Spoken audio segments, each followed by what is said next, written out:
The King's Silence. What Easter 2026 revealed about the future of the British monarchy. A chicken emoji. That is what the Supreme Governor of the Church of England offered Christians on the most sacred day of their calendar.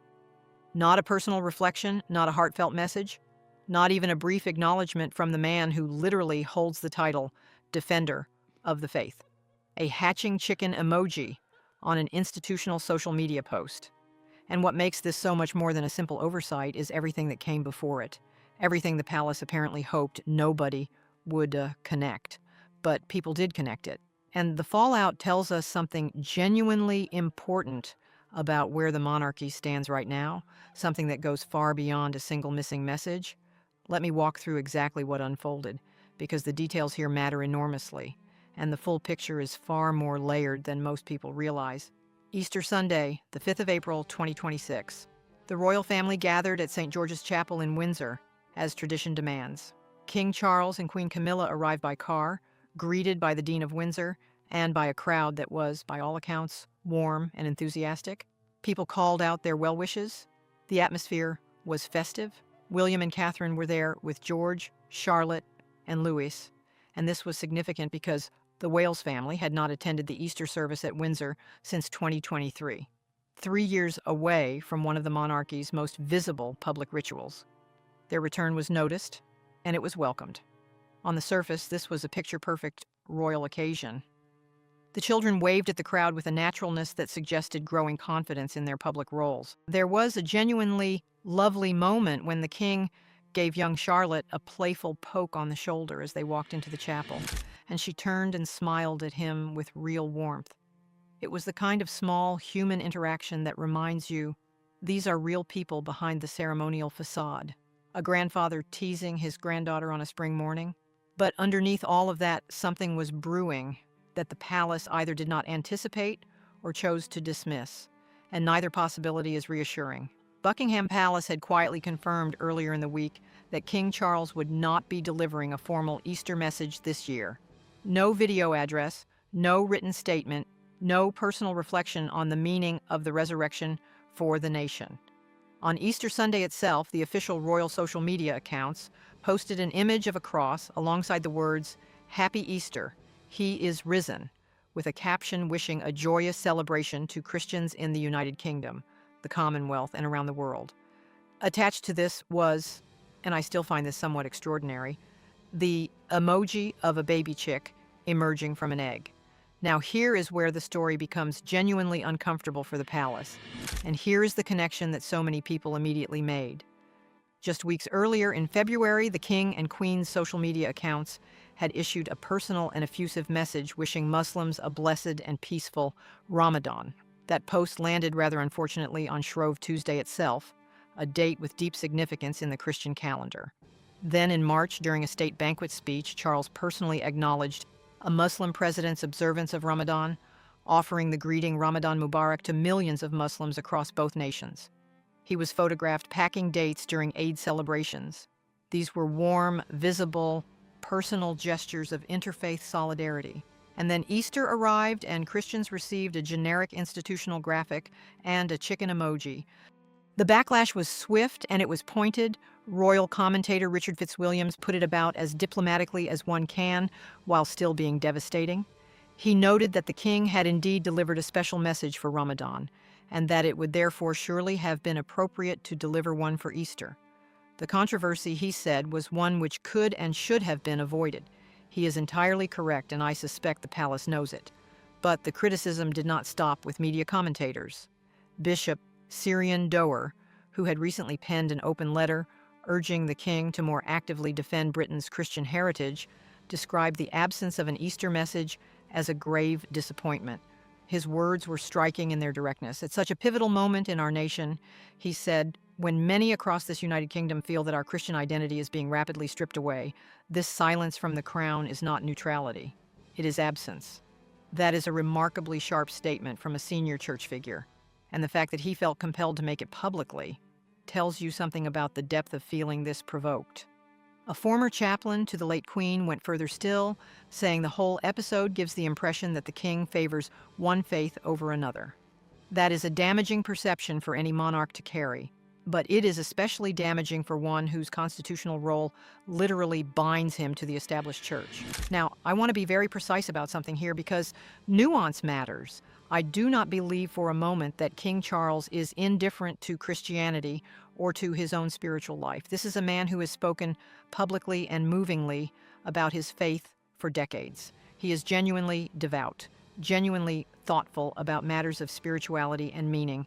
His interfaith work has been motivated by a sincere belief that understanding between religions strengthens rather than weakens society. These are admirable instincts. But what I do believe, with considerable confidence, is that the people advising him fundamentally miscalculated how this particular sequence of events would land with the British public.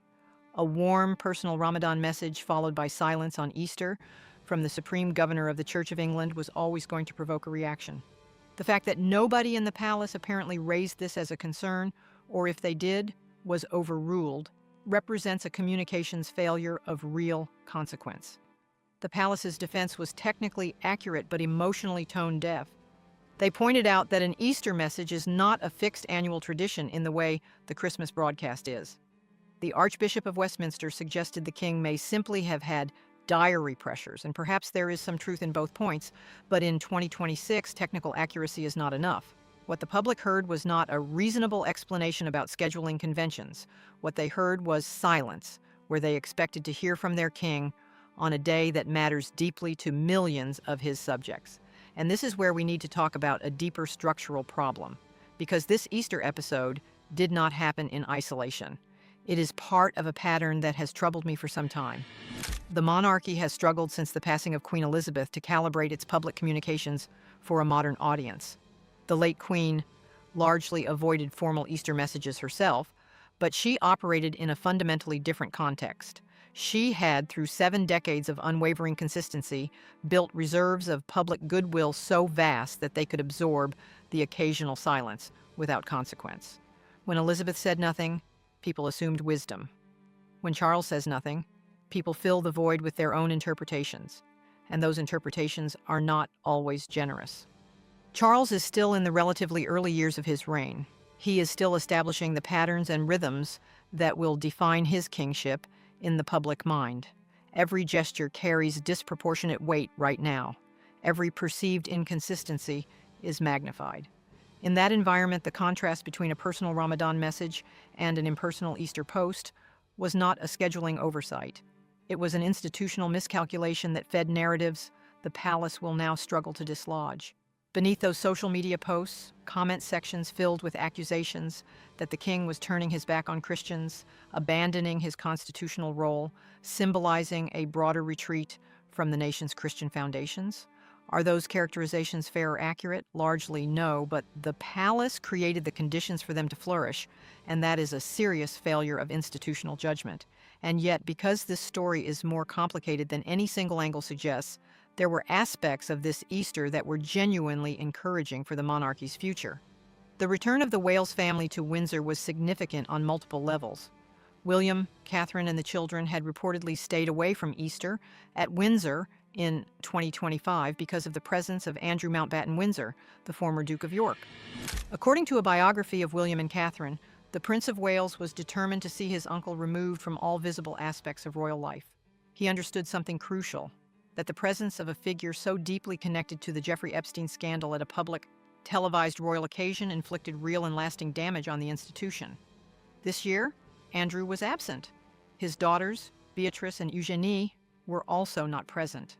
Andrew's absence follows his arrest earlier this year on suspicion of misconduct in public office, making him the first senior British royal to face arrest in modern history. The king had stripped Andrew of his remaining titles and facilitated his departure from Royal Lodge. The Easter gathering was, as a direct result, a more coherent and dignified occasion. That was a painful decision for a brother to make, but it was the right one. The institution must always take precedence over personal family loyalty when the two come into conflict. And the contrast between how Charles handled Andrew and how the broader Easter communications were managed is itself quite revealing. On the Andrew question, decisiveness. On the messaging question, a puzzling blind spot. What I find particularly telling is the emerging difference in approach between the king's operation and William's. The Prince of Wales has reportedly brought in his own personal communications advisor, someone who understands instinctively how narrative and image function in the modern media landscape. And the results were visible at Windsor.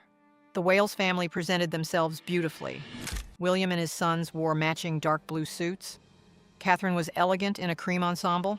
The children interacted with the crowd naturally and confidently. It was a family portrait that resonated immediately with the public. And that kind of resonance does not happen by accident. It happens because someone in the room understands exactly what 2026 demands. The broader picture is one that I find simultaneously hopeful and troubling. Hopeful because the monarchy clearly retains deep public affection. The crowds at Windsor were substantial. The Wales children, growing up before the nation's eyes into poised and self-assured young people, represent a genuinely promising future for the institution. William's own judgment, his firmness on the Andrew question, his instinct for modern communication, his evident seriousness about the role he will one day assume, all of this points toward a future king of real substance.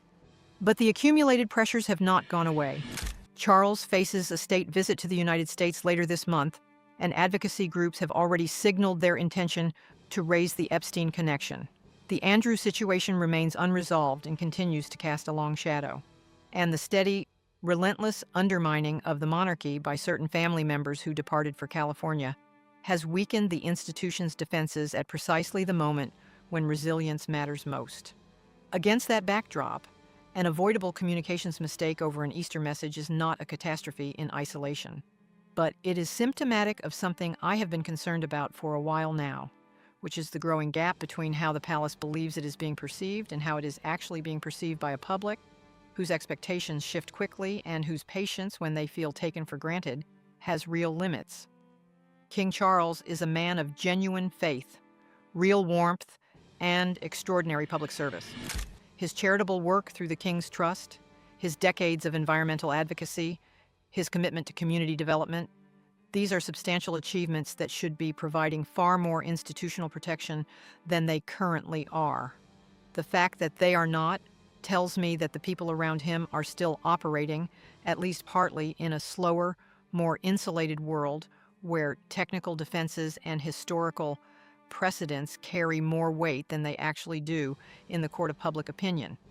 In 2026, when you have personally and publicly celebrated Ramadan, when you have been photographed participating in Eid traditions, when your constitutional identity is literally bound to the Church of England, the British public expects something from you on Easter. It does not need to be a grand theological address. It does not need to be lengthy or elaborate. It simply needs to exist. A few hundred words of personal reflection from the defender of the faith on the day that defines the faith he is charged with defending. That is not an unreasonable expectation. It is, in fact, the bare minimum. Easter 2026 will be remembered, but not, I suspect, for the warmth of the family gathered in the spring sunshine at Windsor, not for the sweetness of a grandfather teasing his granddaughter on the chapel steps, not even for the welcome return of William and Catherine and their children to a public Easter for the first time in 3 years. It will be remembered for what was missing, for the silence where a voice was expected, for the institutional graphic where a personal message was needed, for the chicken emoji where the Supreme Governor of the Church of England should have spoken. I genuinely hope that someone inside that palace has the courage and the standing to say, with all due respect, sir, this cannot be allowed to happen again. The institution is larger than any single decision, larger than any single advisor's miscalculation. And the public goodwill that sustains it, that precious, intangible reservoir of affection and trust that keeps the whole extraordinary enterprise going generation after generation, that goodwill is not inexhaustible. It must be tended carefully, consistently, and above all, with an awareness of how things land in the world as it actually is, not the world as the palace sometimes wishes it still were. That's it for today, folks. See you in the next video.